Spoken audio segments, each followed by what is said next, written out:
So is that really what this is all about? Is this really what drove Troy Aikman to seemingly have an agenda against Caleb Williams? That he missed a meeting, that he missed a production meeting call. You know what? I understand when you're in TV that it's, you've got small windows. Even myself, it's sometimes difficult to find time to do all the things that you need or want to do. And if that is the reason why you're going after Caleb Williams, I would prefer it wouldn't be so petty. I was talking about this last night on CHGO as somebody who defended Troy Aikman throughout the entirety of his playing career. I was a big Troy Aikman guy. Loved Troy Aikman. I thought that when you compared him, when you put him up against Steve Young and Brett Favre, I really thought Troy Aikman, because he embodied what it took to be a great teammate, as somebody who put winning games ahead of individual statistics. I thought that kind of analysis would come out from Troy Aikman, that he would appreciate what Caleb Williams was out there doing, talking about, Caleb's, deferential to the run, allowing Ben Johnson to scheme up a winner. Go after it that way. Somebody who made his career on being the ultimate team quarterback should be able to see some similarities between him and Caleb Williams. Instead, chose to nitpick every part of his game. And not that Caleb Williams is above criticism. I think there are still some things he can improve upon. But in a game, in one of the biggest games of his young career, we can focus on that other stuff later. I really feel like, and I don't want to, I hope that's not why Troy Aikman was coming off the way that he was. I hope there was something else. Not that I want anything bad to happen to him, but I really hope that that's not the case. But we can get into that and start looking forward to the New Orleans Saints. So, Sammy, let's start the show. Turn up your volume. Because you're about to listen to The Sick Podcast with Adam Ray. It's Hester trying to work it back to the middle. Gets past the first wave, and here he goes. It's Hester inside the 30. Hester's going to take it all the way for a touchdown. And no flag, 92 yards. The sickest Chicago Bears and fantasy football podcast. Sports entertainment like no other. It's gonna be sick. It's Wednesday night. You know what that means. It is time for Take It to the Rank. A great night of sports and football. So many things going on. So we appreciate you being here. Not only do we have Take It to the Rank right now, Dave Never Lies. It's coming up in about 90 minutes. The challenge, I still believe, is going on. I do see some of the guys from the challenge tweeting that stuff out. We've got AEW Dynamite. There's a baseball game on, too, if I'm not mistaken. I think the Mariners are going on. So thank you for being here. Talking about the Chicago Bears, talking about the victory on Monday night, but also getting an opportunity to look forward at what's in store this week. Because now that we hit Wednesday, it's time to start looking forward, not spending too much time in the past. But I will allow my co-host and I one more chance to bask in the glow of Monday night's victory. So to do that, we bring in our co-host from the evening from CHGO. It's Greg Braggs. Gregory, by the way, if I can break a little, do you mind if I break a little news for That's you fine. right here, right now? You're more than welcome to, as I grovel at your greatness. No, we're not doing anything like that. I will tell you that moments after the show ended on CHGO, actually, I think I left early. Moments later on that evening, I booked my flight December 13th. If I'm not mistaken, December 13th for the December 14th game. Bears playing host to the Cleveland Browns. It is my intention to be there for that game. I haven't decided whether I will hit up the Bears for a press credential, if I will go as a fan. I feel like if I do the press credential, I might get an opportunity to get on the field before the game. So we'll see how I can weave that kind of thing. But enough about that. How are you, Greg? I'm doing great. I was groveling at your greatness of making these picks here the last few weeks. I know we talked about it last night, but had to bring it to your program. Adam Rank is on fire picking these games, and all these fans that always are bringing the receipts to Adam when he gets something wrong. Kids, you got to keep the same energy because Adam's on a heater right now. You certainly should not be fading the Rank because he could be making you a lot of money if you follow his tutelage.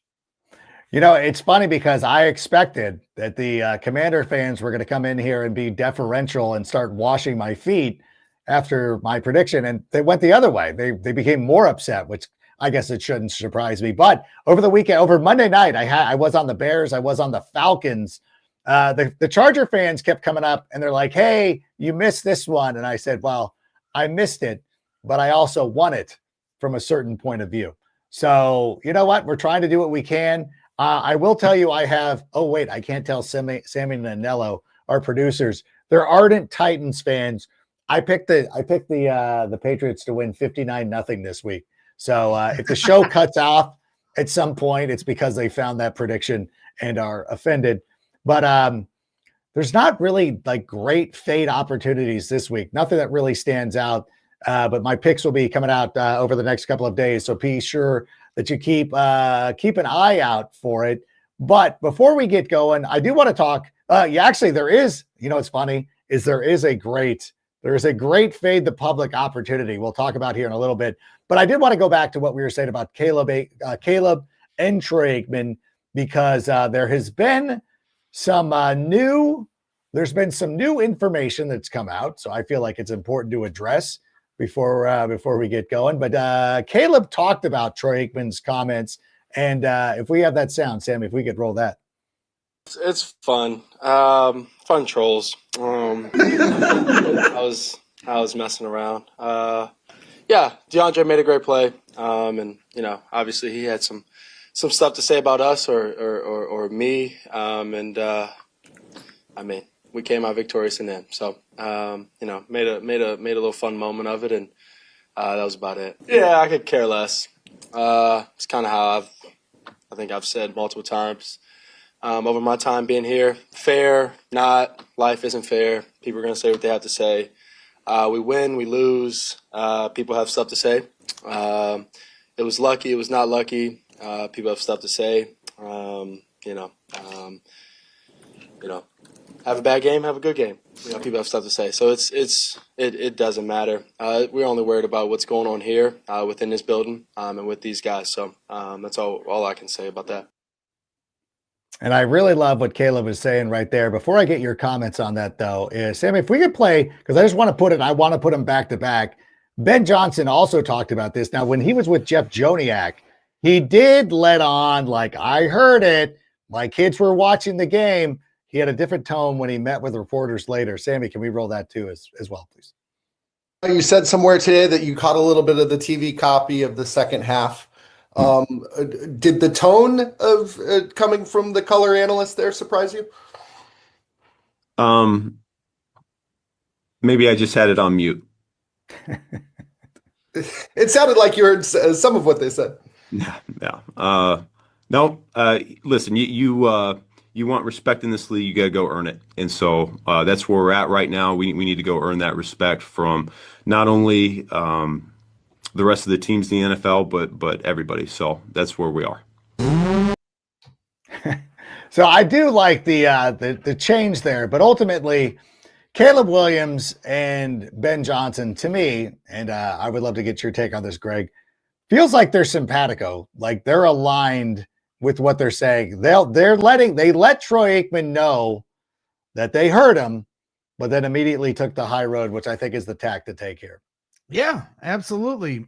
A little wink and a nod, but an acknowledgement that more work is to be done. Obviously we're having fun with Commanders fans after the big win on Monday, but the Bears still have a lot to earn here in this league in terms of respect, and we understand that. That being said, we can make a little checklist of the things people are saying along the way, and we'll circle back when we get there. And so, I just think overall, we've talked about this before with Caleb Williams really embracing the coaching from Ben Johnson, whether it's from a preparation standpoint, the attention to details, the taking in the criticisms, the temperament, during the game as a leader, the temperament at the end of games while the bullets are flying through adversity. And now the temperament when people are calling you out a little bit, and how you don't have to, they could do the coach speak thing and act like they didn't hear it, even though they did hear it. And everybody, I think the majority of, coaches and players will take that route. But I like that they take down these receipts, get a little defensive. I mean, Ben Johnson with the sideline reporter in the Vegas game, he backtracked and said, I could have handled it better. But at the same time, like, I'm loving everything that's happening from a chemistry standpoint between Ben Johnson and Caleb Williams. They seem like they're on the same page and they're extremely competitive, but still striving for more. It's been one of the things that people have been talking about. It's the Ben Johnson effect and what it has meant to this franchise. How do you quantify that? What is meant when you hear people say Ben Johnson effect? What does that mean exactly? The Ben Johnson effect to me is, when you are maniacal about everything you're doing. And to me, that is what you're seeing, not just with Caleb Williams, but this entire team, and accountability is at the forefront of that. You hear after the Lions game that Ben Johnson says, well, we're not practicing at a championship caliber level. And now after a 3-game winning streak, you hear Jaquan Brisker in the locker room say the biggest difference is our practice habits, how we're preparing. And so to me, the Ben Johnson effect is he is the total package in terms of a head coach. This guy is a psycho. He's saying in the locker room, all I need is a little bit more. He's got that intensity. He's got that good, better, best. But then he's also this analytical nerd that's going to know all the different, strategic approaches to a game. He's changing his philosophy in game, week to week, through bye weeks. So there's a preparation, an attention to detail, a fire and intensity, a passion, a competitiveness of what people are saying about him. I mean, to me, all of that, you're seeing that identity starting to trickle down, not just with your quarterback, with your team. And that to me is the Ben Johnson effect. One of the things that stood out to me the most, and something that we're not used to being fans of the Chicago Bears, and they said it before this game against Washington. The Bears are 1-15, 1-90, I don't know, but they were not very good coming out of the bye week. We saw it last season, coming off one of their best games of the year, a game where you're like, oh my God, did they just unlock the whole thing? Like, they look so good against Jacksonville over in London. Hell, you were there. And they go out, they come out of the bye week, and then they show up against Washington and they look ill-prepared. You balance that to this season. Now, this season, they're coming out of the bye week, going to Washington once again. And then all of a sudden, DeAndre Swift looks like the second coming of Matt Forte. This team can't be stopped on the ground. And it's like, when was the last time that we went to a bye week and came out of it looking better, looking good? Going into this game, the Washington Commanders had been one of the best teams against the run. And I know that when you look at it statistically, despite what DeAndre Swift just did to the Commanders are still statistically one of the better teams against the run in the NFL. Yep. And so that to me is something that truly, truly just stands out of like, wow, I'm not used to that part of it. And as much as we celebrate, and it's fun to beat Washington now because their fans are relentless, whatever, but just that part of it. So all these things are starting to build.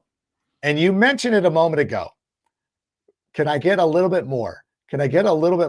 How important is this game against the New Orleans Saints? Because I tell you, Greg, right now, when we're talking about what I do, when I like to fade the public. That's one of my strategies of why I get a lot of those little hits there, like trying to find those things. If I was a non-biased person, if I was a robot who had no dog in this fight, I would look at the Bears coming off a big road Monday night win in a game where they are expected to win by a bunch, going up against a Saints team that you don't expect much out of. This is the trap game. If I had the guts, I would never do this, but if I had the guts, I would pick the Saints. This, to me, I know we're going to probably say this every week. This feels to me, and forgive me if I'm getting hyperbolic, this feels like the biggest game of the year.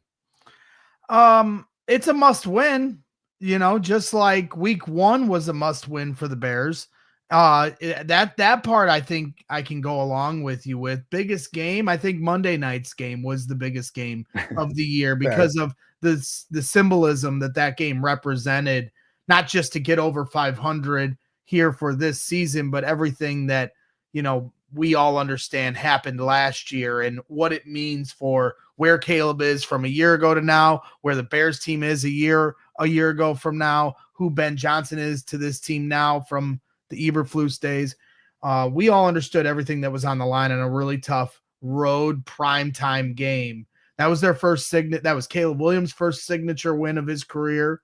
Wasn't 100% pretty, but it was their first signature win. You can look at the Green Bay game at the end of last year. I'll grant you that, but we understand that Green Bay had bigger fish to fry at that point. This was something where there was a lot on the line for both teams. So, but by definition, this Sunday against the Saints, it is a trap game by definition. But the reason it doesn't hold as much credence, because a trap game, means that you're overlooking your opponent. That's what a trap game typically means. Do you think Dennis Allen is overlooking the New Orleans Saints, Adam, the team that just fired him 6 months ago? Absolutely not. Yeah, that's kind of where I go with it. The defense has really stepped up and they're rallying around Dennis Allen, despite the fact that Jalen Johnson's been out, TJ Edwards been out, Grady Jarrett's been out, Kyler Gordon's been out. You've had so many different injuries to this team, big pieces to the puzzle for this defense. And yet look at the way, as you just pointed out, how they bounce back against a really good team that runs the ball. They're the number 1 team in football running in the Washington Commanders. The Bears were 32nd, and yet they held Krosky Merritt to 60 yards rushing. So yeah. I think you're going to see a spirited effort from this defense while Dennis Allen is going up against his old squad. And now we just need to see this Bears team on offense take another step. And we've seen this throughout the season so far here in the first 5 weeks, them address different things, whether it's getting it in and out of the huddle quickly week 1 and trying to avoid delayed games. And then week 2, obviously get the doors blown off you. Okay, week 3, how are we going to open up the passing game, get more explosives involved? All right, week 4, now we're going to address this left tackle situation. We're sliding Theo Benedict over from right to left. All right, 5th game, how are we going to fix the run game? Well, the next step in the development of this offense is we got to clean up the penalties, whether we agreed with the penalties or not in Monday night. And there were certainly some egregious ones. The reality is the Bears have been a bad team all season when it comes to penalties. And so they have to average 9 a game.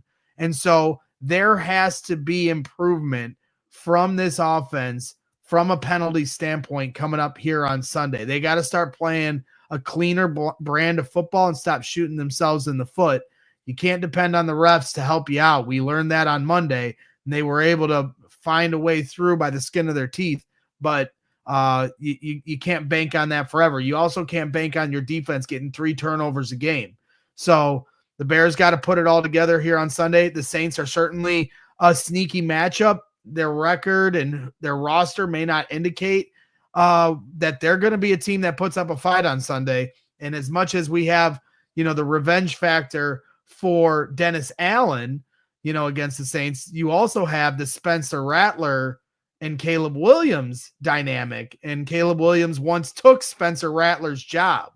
And so I think that's another avenue where both those quarterbacks are going to be on their toes against each other with the history they have. So while it is while it looks on paper to be a trap game, I think the antennas are going to be up for a few different people. And I'm not worried about Ben Johnson overlooking anybody because that dude's a psychopath and he doesn't overlook anything. He leaves no stone unturned. Yeah, he's not going to let that team rest. It really is going to be an opportunity for him to really put a signature on this team, set an identity, and go out. That's one of the things. That's one of the keys of letting everybody know that you're a serious franchise is when you win the games you're supposed to win. And we see this. I mean, you do see like the Chiefs and the Bills like lose games they probably shouldn't. Green Bay sort of leads the league in that, as evidenced by their loss with Cleveland. But at home against the Saints, and for those of us who are old enough to remember the old wars going up against the Saints during the Lovie Smith era, this is one that you can't lose. One of those ones. It's like the Saints are like one of your friends in a fantasy football league that you just can't lose to every year. And speaking of which, Crown Champs has dropped the hottest thing that fantasy football has ever seen. We're talking about real customizable championship crowns to go along with rings, robes, and scepters. Listen, it is Crown Champs. If you go to crownchampscompany.com, go look at the incredible merch. You can sign your league up for less than $3 per person per month to go out there and win a championship crown. Don't settle for a lame plastic trophy, a GG in the group chats, because that is not it. This is Crown Champs, baby, the leader in championship merch. Go to crownchampscompany.com. Don't just win your league, you rule it. And as these days get longer and longer, and you're trying to find ways to fight through, perhaps you don't have time to stop for a meal, I got to tell you about my friends at Huel. They have been delivering to me the best protein supplement I have ever had in my life. I know a thing or two about protein powders and protein shakes. I have been relying on them since my days at Cal State Fullerton, and Huel is the very best that I have ever had. And right now, you can go to Huel.com/sickbears and use the code sickbears, and you will get 15% off your order. You can go on there right now, sign up for a subscription. They will deliver it to your house. Whenever you're going to be out and about, if you ever want to go out there, you just fill up one of these bottles with some protein powder. I always have one of these shakes ready for me. I actually take a couple of these with me to the NFL Network, leave them there chilled so they're ready to go whenever I have an opportunity. Sometimes the shows just stack up like the Bears have been stacking up victories. Go to Huel.com/sickbears and use the code sickbears for 15% off your initial order. Go check it out right now. Let's talk about Caleb Williams, though. You mentioned it, and I think it's fair. I think it's a fair criticism to say that there are moments that there are some plays that Caleb could have been better. And I think, and it's funny because there's a couple of accounts on Twitter that I really like that do breakdowns of plays and everything. And it's like, which is great. And I appreciate when people do it. But at the same time, it's like, unless you're in the room and you know, like, is somebody breaking off a route early? Is somebody not where they're supposed to be? And also not accounting for the fact that sometimes that we get weird sort of penalties. I want to talk about our development of Caleb Williams. But before I get your take on this, Greg, I found this interesting. I found a couple of clips from earlier. I think it was it's obviously this week. Two guys, Skip Bayless and Stephen A. Smith, talking about Caleb Williams, guys that I did not think would come up with these takes. But Sammy, can we listen to Skip Bayless right now? With taking Caleb first overall, and I'm going to stick there even though last year gave me serious doubts. It was hard to watch, man. It was a long, hard year of him getting sacked like 12 times a game. He had 68 sacks for the year. I think Ben Johnson is saving Caleb's career. He's got the whole package. He's got attitude that I like. I think he's a weird dude in some ways. I don't love the nail polish thing and all that, but that's just me. And I'll stick with him being the answer in Chicago just because he's so gifted. All right, that's relatively fair. He might not like some of the things he does. He doesn't like the painted nails. That part of it doesn't bother me. We also had some interesting comments from his former co-host on First Take, Stephen A. Smith. Stephen A. Smith, though, gets after a little bit. Let's take a listen. When trailing or tied this season, Caleb Williams is completing 64% of his passes, 6 touchdowns, just one interception with a passer rating of 103.6. We're talking about this brother like throw him out with the bathwater. But you got people speculating, can Chicago make noise in the NFC North? What you say? You look at Green Bay and how they gave up 40 to Dallas, right? You look at Detroit, how they just lost to KC, right? You look at Minnesota, no J.J. McCarthy. Carson Wentz ain't the answer. And J.J. was a rookie. And what's he going to do when he gets back, right? Chicago is right there. And I think that they're on a come up. I like Caleb Williams. I'm not saying he's there yet. I know that he has vast ways to go. I listen to Troy Aikman. You understand what I'm saying? I get it. I'm not refuting anything that he said. But 3 head coaches and 4 offensive coordinators in your first 18 months, I'm quite sure if you sat down and you asked Troy Aikman about that scenario, you understand, he would be sensitive to that in his judgment towards Caleb Williams. He has every right to point out what he pointed out. And I ain't here to refute no damn Troy Aikman. Let me be very clear. He's right with what he says. I'm just saying it's early. You want to judge Caleb Williams, judge him now that he's got Ben Johnson. Okay. Because I'm here to tell you, I believe in Ben Johnson. I think that man can coach. I really, really do. You know, I love it. I was not expecting to sit here and be playing clips from Skip Bayless and Stephen A. Smith being effusive with praise, but I kind of appreciate what they're saying right there. How about you, Greg? Absolutely. I mean, I think we're all seeing it with Ben Johnson. It gives you this utmost confidence. And it again, I said it after the Cowboys game. I was even saying it after the Lions game, where you can go back and search my tweets in the second half as we're getting our faces kicked in by the Lions. You could still see how offensively they were calling plays that made sense. And everything they've done here in this winning streak has made sense. The adjustments they've made and the development they're having. And so I just continue to say it. You see the light at the end of the tunnel now with Ben Johnson as head coach. You see the light at the end of the tunnel for Caleb Williams to become a very good quarterback in this league. And there's been a lot of times in the past where we thought we saw the light at the end of the tunnel with Mitch Trubisky after he makes a big-time throw in the playoffs, but the double doink is what leaves us short. Or you think you see the light at the end of the tunnel with Justin Fields and all the electric plays that he made with not much help from a supporting cast around him. There has been many times where us as Bears fans could rationalize, like, look, we're on the right track, but that light at the end of the tunnel was actually a train coming right at you, ready to roll you over. And I've said it since training camp before they even played a game. I was like, I know one thing that I know with certainty that I'm seeing at camp, and that's Ben Johnson is the real deal. And 5 games into this season, there has been nothing that has made me change my mind with that take and that observation. It has even emboldened and doubled down from that moment. Look at how this team is rallying together and fighting for each other. Look at the way they blocked as a team on Monday night. And there's adversity that they're overcoming. You got Max Crosby wreaking havoc on your team. They didn't blink. They fought through it. They blocked the kick.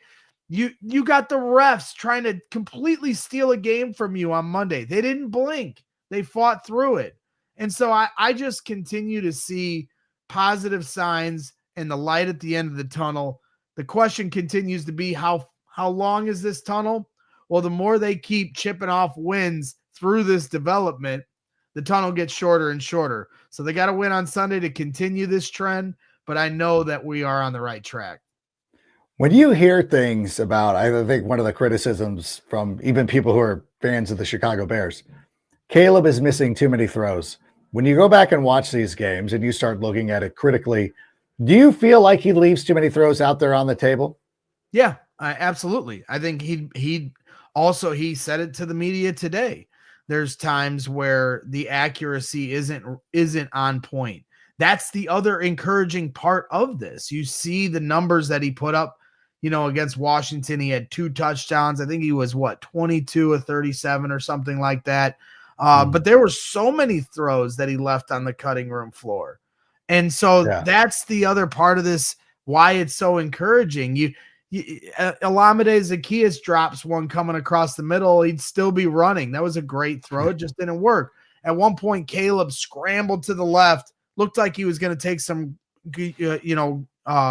yards on the ground. Instead, he tries to rifle it to Zaccheaus on the left sideline. It sails over his head because he's got way too much juice on the throw. Yeah.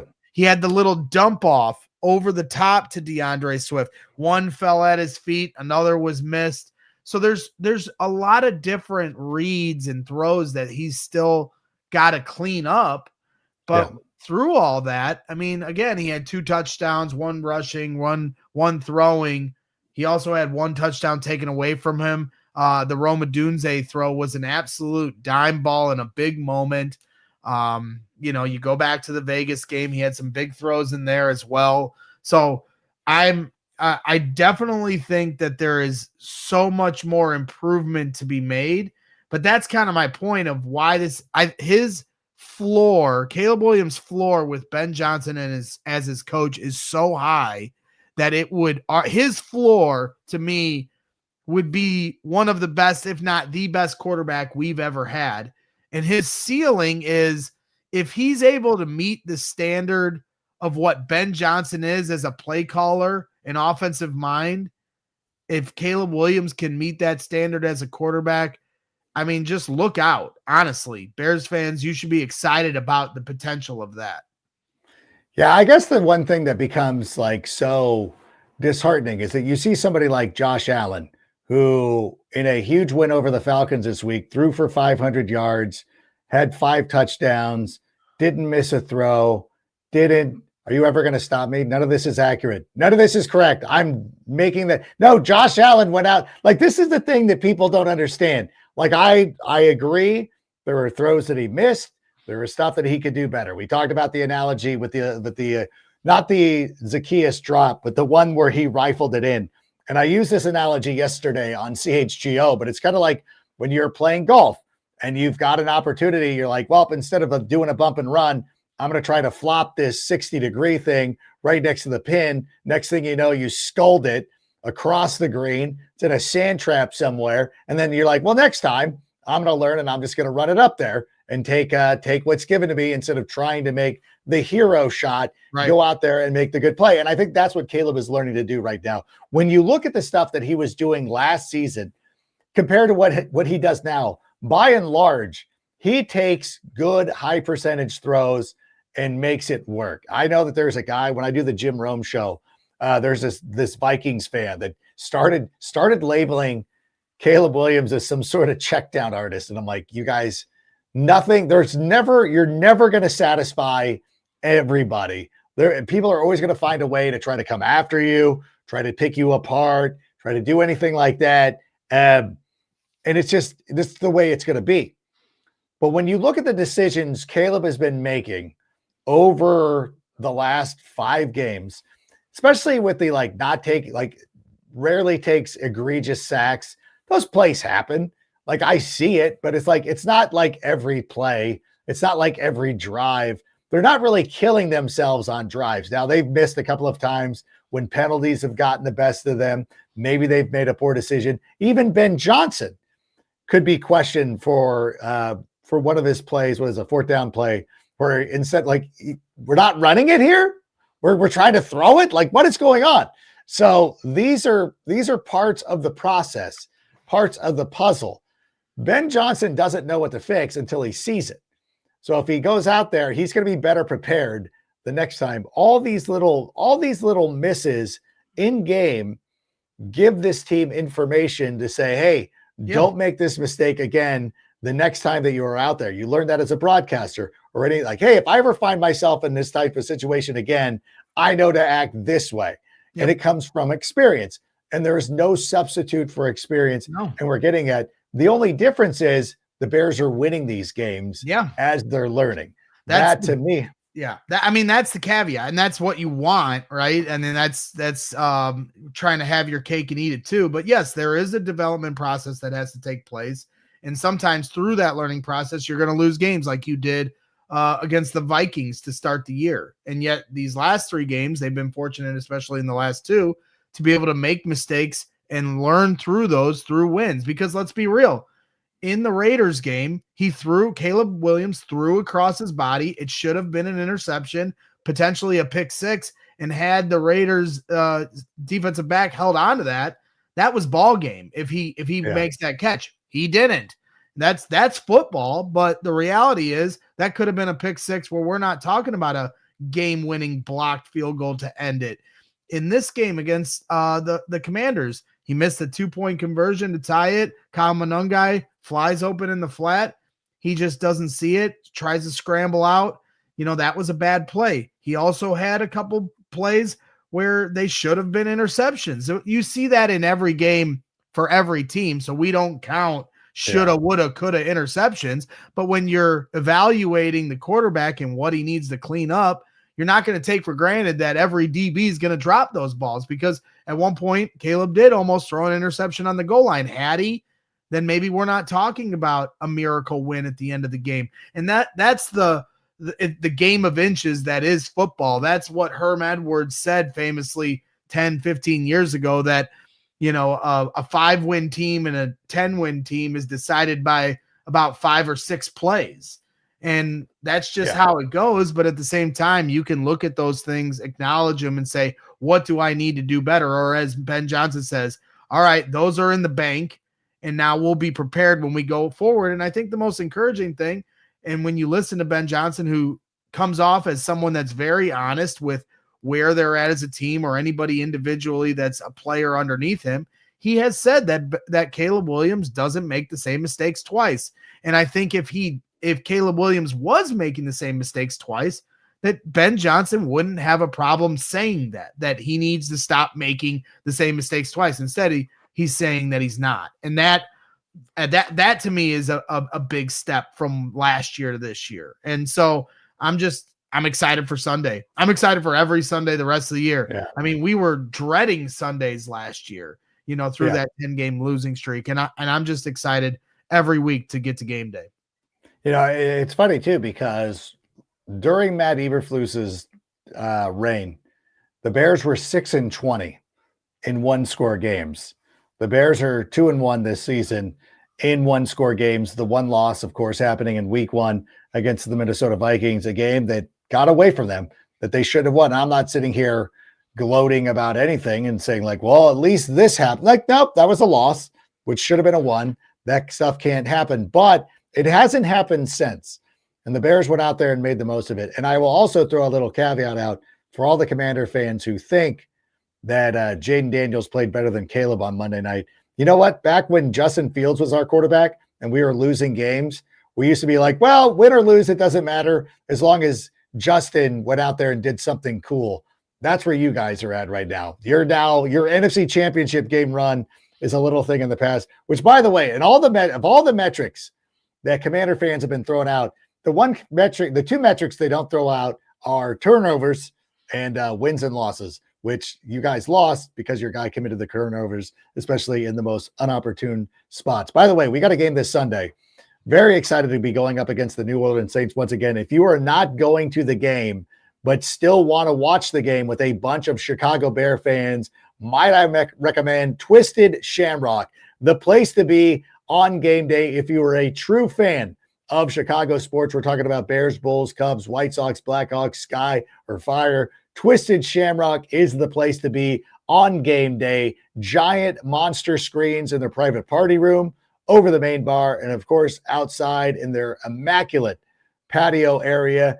Go to Twisted Shamrocks. They've got drink specials, bucket specials, the best wait staff, the best bartenders, the best of everything. It is Twisted Shamrock. And if you're a fan of the old fashioned, I will let you know right now, they have the greatest old fashioned in the entirety of the Midwest. So when I go to Chicago at the end of this fall, and I go and I land there at Midway Airport, the first stop I am going to be making is at Twisted Shamrock, the place to be on game day. So you're excited for Sunday.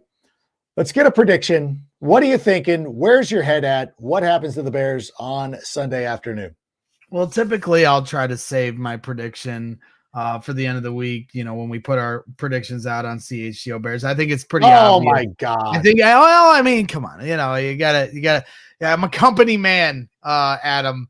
But at the same time, I think what is the biggest game? What is the one thing you're looking for? What do you want to see the most when you're like, you know what? Like on Monday, for me personally, I'm like, I want Tyreek Stevenson to no longer be a story. What is one thing that you want to see on Sunday against the Saints? I guess I would want to see the continuation of the run game. I don't want this to be a one-game blip. As much as I love 5 passing touchdowns from Caleb Williams, and don't get me wrong, if that's what they end up doing, I'm all for it. And we'll cheer and be excited. We all love the explosive plays. But I think what's going to make this Bears team a legitimate playoff contender is that they keep this run game going the way it is. And if they can continue to take this momentum from Monday night, it's going to open up so many things for this offense. Yes, we still got to get the tight ends going. Yes, we want more explosive plays downfield. But all of it is very hard to do when you don't have a run game. And the Bears found it on Monday. It's the reason they won on Monday night.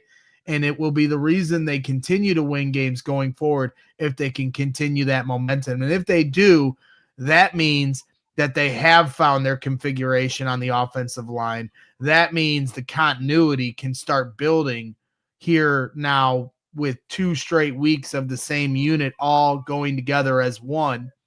And you can start to see that improvement from Drew Dahlman and Jonah Jackson and Joe Thuney, and that domination that we saw from Darnell Wright on the right side and the growth of Theo Benedict. So to me, that's the thing I'm looking at most is don't let Monday be a blip on the radar with the run game. Let it be what the identity of this team is going forward. I love every part of that. I hope to see more of DeAndre Swift and a little bit more of Kyle Monungai as well. Absolutely. As somebody who can make a huge impact. So that is Greg Braggs. Be sure to check out CHGO and their great coverage of the Chicago Bears all throughout the rest of the week. Greg's prediction will come on CHGO. It won't be on this show, which is fine. No, the Bears are winning on Sunday. I'm picking the Bears. I said I'd give it away this week, but I'm joking. Maybe the Ravens game, I'll save it for because the other thing is you got to look at the injury report and things. Come on, there's variables, man. Not all of us, have these home run picks like you do every week. Like I have to do my homework, but this is an easy one. The Bears are going to win on Sunday. Come on now. No. In any event, I know, honestly, I would have loved to have gotten some questions in, but I've got to run. I've got to go out to Cal State Fullerton to go call a Cal State Fullerton soccer match this evening. So I'm going to cut it off right there. We'll be back at the rest of the week. Maybe we can bank these questions and I'll try to address them at our game preview that will be dropping over the weekend. So I will try to answer those questions as best as possible. But until that time, for Greg, I'm Adam. Thank you so much for making us a part of your Wednesday evening. Bear down, and Sammy, go ahead and play us out. And that's a wrap. Hope you don't miss us too much until next time. Follow the Sick Podcast with Adam Rank on YouTube, Instagram, Facebook, Google Play, and Apple Podcasts.